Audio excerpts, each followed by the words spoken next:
Nigeria's President Muhammadu Buhari has said he intends to remain in personal control of the oil ministry as he pursues an anti-corruption campaign. He won elections in March partly on his tough stance on corruption. He has vowed to trace and recover the mind-boggling sums of money that have been stolen from the oil sector. Oil exports account for around 90% of Nigeria's foreign currency earnings, and because of low oil prices, the country faces tough economic challenges. Mr. Buhari, who took office at the end of May, has submitted his list of ministerial nominations, the Senate president has tweeted. Over the last 4 months, he has been dealing directly with the top civil servants, who run the ministries. He has already split the state-owned NNPC oil company into 2 entities in a bid to tackle corruption. Issue of trust.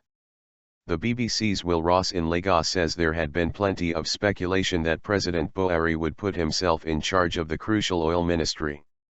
He made the announcement at the UN General Assembly in New York, confirming that a junior minister would take care of the day-to-day running of the ministry while he took overall charge of cleaning up the notoriously corrupt sector. The Nigerian leader said that in about 18 months he would consider whether to break up the NNPC further to improve efficiency and better root out corruption, Reuters news agency reports. We want to see what we have done in reducing the size and redeploying most of the management. We want to see the impact of that before we decide further, he said. In the 1970s and 1990s Mr. Buhari held key positions in the oil sector, so he has some relevant experience for the job, our correspondent says. The president wants to recover stolen money and is also keen to ensure that those responsible for the looting end up in court, our reporter says. Some analysts suggest he does not trust anyone else to do such an important job.